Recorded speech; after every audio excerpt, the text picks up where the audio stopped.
Le grand direct de l'actu sur Europe 1. Thomas Joubert. Allez, c'est l'heure de passer à la question conso du vendredi. Ce matin, on parle de la loi anti-gaspillage alimentaire. De nouvelles mesures viennent d'entrer en vigueur. Elles imposent notamment aux grandes surfaces alimentaires de faire don des invendus aux associations caritatives.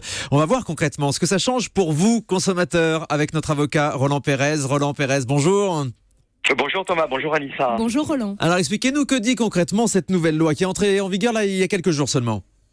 Oui, elle est entrée en vigueur le 12 février 2016. Il faut dire que beaucoup de gens l'attendaient, et notamment les associations caritatives qui espéraient beaucoup pour cette loi. On a enfin légiféré sur l'interdiction, et c'est vraiment le mot, l'interdiction de destruction des denrées alimentaires, des produits fabriqués et invendus. C'est vraiment une première. Avant, vous savez, les grandes surfaces alimentaires détruisaient, mettaient quasiment de la javel sur tous les invendus pour éviter que l'on puisse venir s'approvisionner dans ces poubelles ou qu'on puisse s'approprier tout simplement tous ces invendus. Et bien là, aujourd'hui, ils ont l'interdiction absolue de faire disparaître ces invendus qui sont encore consommables. Bien sûr, oui, c'est consommable et c'est même une honte d'ailleurs que ces produits soient détruits. Donc ça, concrètement, ça change là. Alors ça change parce que là, la France a suivi les prescriptions de l'Organisation des Nations Unies pour l'alimentation et l'agriculture qui a relevé qu'un tiers des aliments destinés à la consommation humaine est perdu, soit environ 160 kilos par an et par personne. 160 kilos par an et par personne de gâchés finalement. De gâcher. Donc les distributeurs ne devront pas rendre délibérément impropres à la consommation les invendus consommables et ils encourent alors à la fois une amende qui est pas très importante puisqu'on parle de 3 750 €, mais au-delà de l'amende, ce qui est beaucoup plus grave et beaucoup plus embêtant pour eux, c'est qu'il y aura une publication de la décision, une circulation de la décision, ce qui va contribuer évidemment à rendre évidemment pas très sympathique ce type de mesures s'ils ne les respectaient pas. Ah oui, ça va faire de la mauvaise publicité quoi. Voilà, et il faut savoir que c'est des surfaces alimentaires de plus de 400 mètres carrés, donc c'est des surfaces alimentaires grandes et moyennes. Ces mesures sont donc déjà applicables, on est d'accord ? Alors, il y a des décrets d'application vont être prononcés là dans quelques jours. On les attend. Il faut savoir que toutes les grandes surfaces alimentaires devront passer des conventions. Ils ont jusqu'en février 2017 pour passer ces conventions avec un certain nombre d'organisations et d'associations caritatives. Il faut savoir que le Secours populaire se bat depuis 40 ans pour que l'accès à l'alimentation pour tous et notamment pour les plus démunis soit une priorité pour les États industrialisés. Donc les conventions vont être établies entre ces surfaces de plus de 400 mètres carrés et les associations caritatives.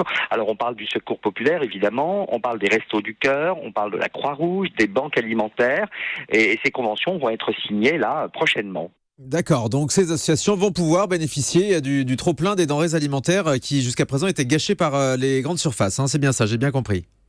Exactement. Alors il faut savoir aussi que l'information sur l'alimentation et la lutte contre le gaspillage va rentrer également à l'école, dans les programmes éducatifs. On va en parler véritablement. Cela va s'inscrire dans les enseignements territoriaux pour que les enfants puissent avoir accès aussi à cette connaissance de la loi et de ce gaspillage alimentaire et des mesures qu'ils devront également prendre. Les uns, c'est quasiment des mesures de civisme qui vont être enseignées aux enfants à l'école. Ah oui, on va apprendre ça directement à l'école.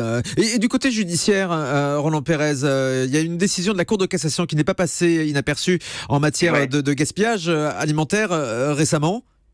Exactement. Alors, il faut savoir qu'une directrice de supermarché s'était appropriée dans les poubelles tout ce qui était invendu et qui était, on va dire, périmé. Et elle avait été condamnée par le tribunal correctionnel à une amende de 1 000 €. Cela avait été confirmé par la Cour d'appel et la Cour de cassation s'est mêlée également de ce gaspillage pour venir dire que ce n'est pas un vol. Le fait que les grandes surfaces abandonnent dans des poubelles finalement des marchandises qui sont peut-être périmées, eh bien à partir du moment où elles sont abandonnées, on ne peut plus parler de vol et ceux qui se les approprient, en l'occurrence là c'était une directrice de supermarché, ne peuvent être aucunement poursuivis pour vol. Donc c'est vraiment une première. Même la justice se mêle aujourd'hui pour y aller de son mot contre le gaspillage alimentaire. Très bien, donc on l'a bien compris, des nouvelles mesures qui sont entrées en application, qui sont finalement contraignantes pour les grandes surfaces et pas tellement pour les consommateurs directement. Non, c'est surtout pour les grandes surfaces, mais évidemment les consommateurs vont en profiter puisque nombreux sont ceux qui ne peuvent pas manger à leur faim, nombreux sont ceux qui vont dans les banques alimentaires ou au Resto du Cœur. Et aujourd'hui, l'approvisionnement de ces banques alimentaires ou de ces associations caritatives est particulièrement difficile. Donc aujourd'hui, les grandes surfaces vont pouvoir tout à fait légalement, ils vont même être obligés de donner toutes ces denrées. Et vous savez pourquoi, Roland, on a mis autant de temps à légiférer? Parce que finalement, ça paraît être du bon sens simplement. On a mis beaucoup de temps puisqu'on entrait quand même dans l'organisation interne de la liberté du commerce et de l'industrie de toutes ces entreprises qui estimaient qu'elles ne voulaient subir aucune responsabilité du fait de la consommation de ces denrées alimentaires. Ils estimaient que ne l'ayant pas vendu, ils ne voulaient assumer aucune garantie et de ce fait se refusaient au départ à toute donation, je dirais, à tout don de ces aliments. Et puis il faut toute une infrastructure et une organisation pour pouvoir passer ces conventions, traiter ces invendus, stocker ces invendus, les donner à ces associations. Donc cela crée en plus du travail pour toutes ces entreprises. Entendu, eh bien la loi a changé et c'est une bonne chose. Merci beaucoup Roland Perret sur ces nouvelles mesures de la loi anti-gaspillage alimentaire. C'était très clair.